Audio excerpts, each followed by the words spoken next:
Shōçker, Biafran leader Nnamdi Kanu speaks out from prison, reveals the alleged killers of his parents. Good morning, everyone, and thank you for tuning in and listening to this headline that we got in yours this morning. Our headline for this morning says here that Shōçker, Biafran leader Nnamdi Kanu speaks out from prison, reveals the alleged killers of his parents.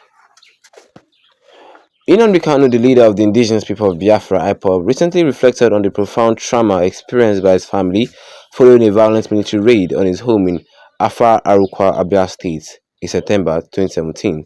During a routine meeting with his legal team at the Department of State Services (DSS) facility in Abuja, Kanu shared his deep sorrows over the loss of his parents, Eze Israel Uku Kanu and Lolo Ugoeze Stanley Uku Kanu, who he believes succumbed to the psychological scars of their fate today.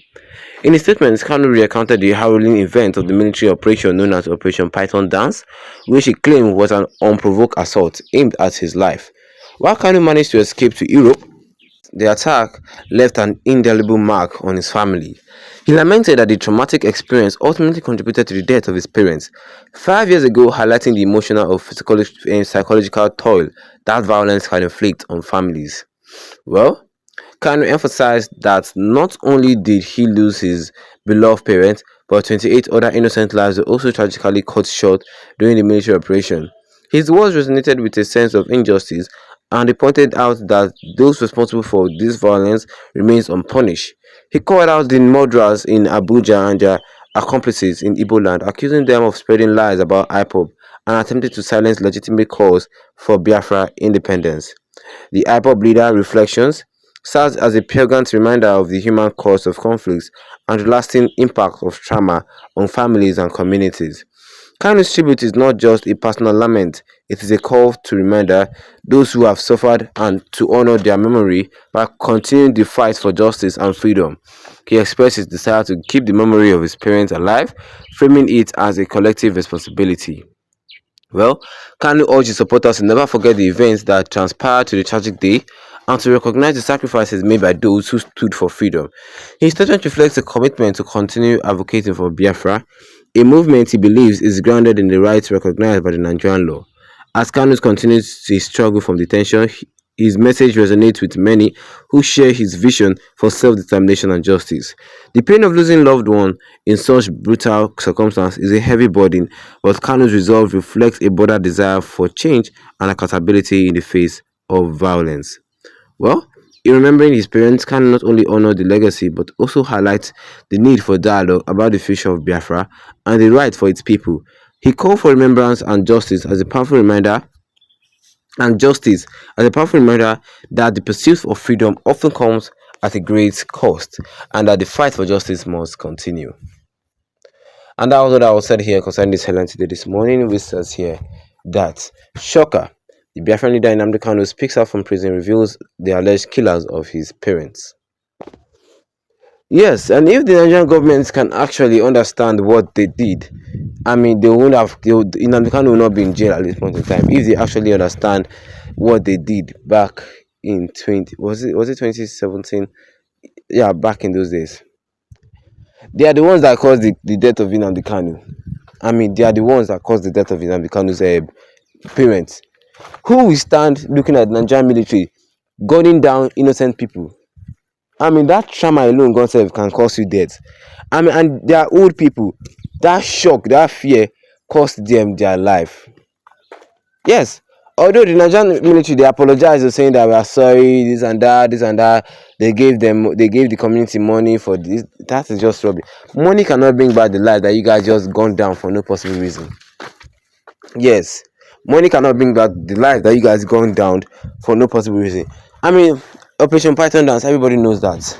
They were chasing Nnamdi Kanu. I don't know why they were chasing Nnamdi Kanu. They just wanted to just go there and kill him.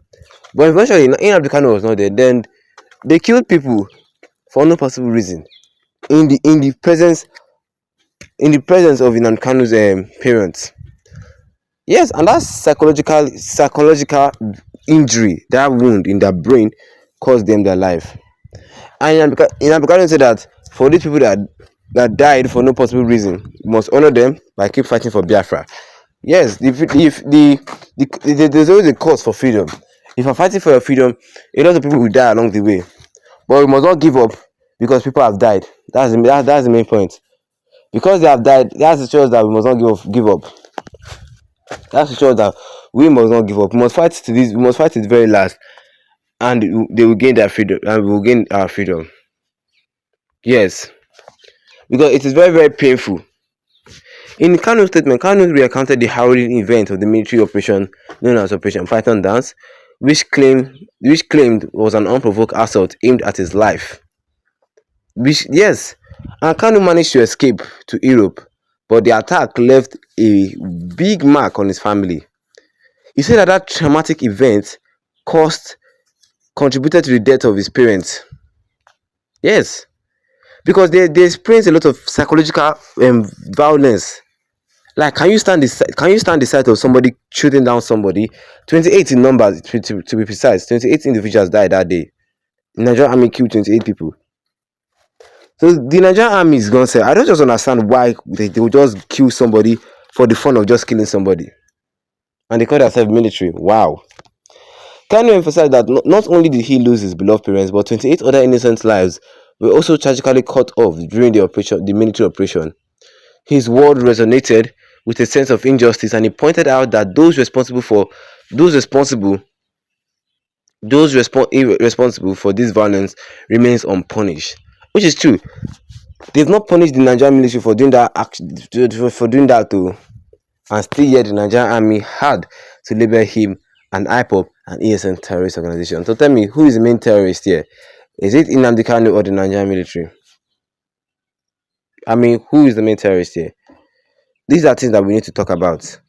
Yes, these are things that we need to talk about. What everybody knows that Nnamdi Kanu will not stay in jail forever. Everybody knows that Nnamdi Kanu will not stay in jail forever. All these things, it will soon be a story that he'll be telling his children that when I was in jail, this and that, this and this and this. I'm telling you, he will not stay in jail forever.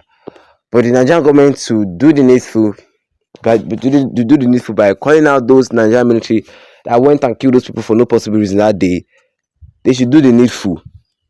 Because this is just pure injustice. You are giving the military right to just gun down anybody. Killing people anyhow is terrorism. Yes, you are using your power to just kill people anyhow. I mean, that is terrorism. Like, is that not the definition of being a terrorist? And Nnamdi Kanu that has not killed anybody, he has not brought out blood from anybody. You are calling him a terrorist leader.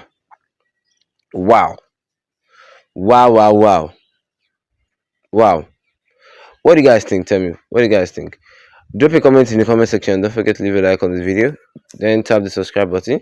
Yes, bigger than with the notification bell so that anytime I have any new video, you'll be the first to get notified about it. Once again, thank you for tuning in and have a wonderful day ahead of you.